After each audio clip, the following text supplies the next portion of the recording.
to flourish. I'm going to leave you with a fast list. I want to tell you what my racist black anthropologist found. Let's go back to the 19th century and let all anthropologists be black racists instead of white racists. Okay? Okay. What would they say? So, all right. Chimpanzees are humans' closest genetic relative. We just need to find similarities between chimps and white people, and that would be surefire evidence of their less evolved state. Because that's what people were saying. The blacks were still evolving, and they show a chimp, a black person, and a white person. And so that's, you can enslave black people and laws against them. It would way to justify it, because of course you're going to put yourself at the top. So now, hypothetical black racist anthropologist. Chimps and other apes. So this is a list. This is in a book that was never written. Chimps and other apes grow hair all over their bodies. The hairiest people you've ever seen have been white people, with mats of hair across their chests and ascending their backs. Their body hair can even reach upward and out of their shirt collar. Black people do not remotely approximate this level of hairiness. There was no mention of this in any of those books.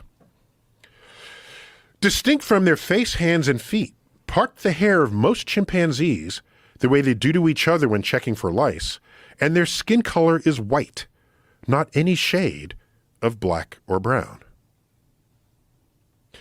Chimps tend to have big ears relative to their head size. After decades of ear watching, I can attest that the biggest ears I've ever seen on humans have been on white people.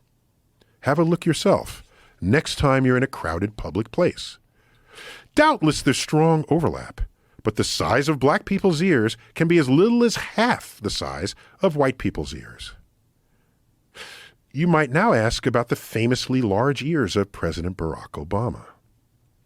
But he is precisely half white, just as much white as black. So maybe his big ears come from the white half of his family.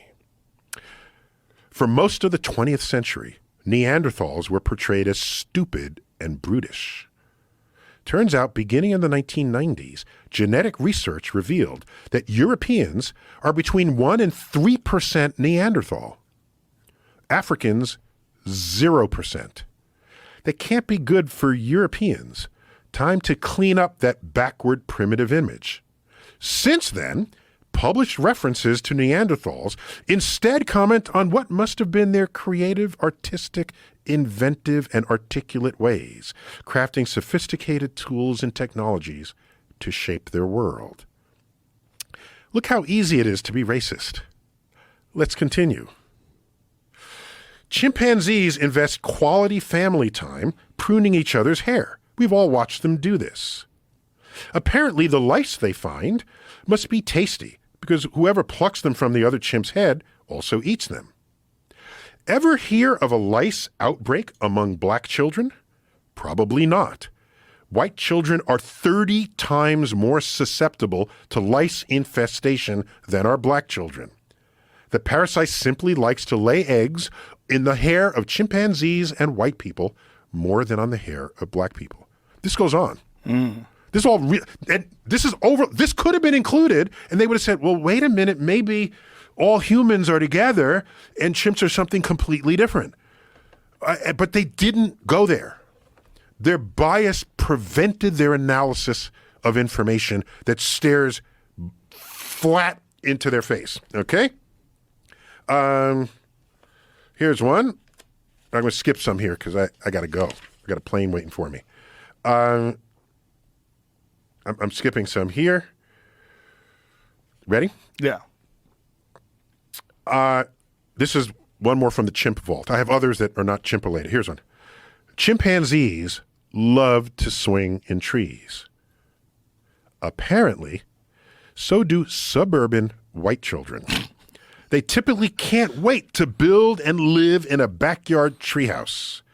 You have not likely seen black children even contemplate the idea.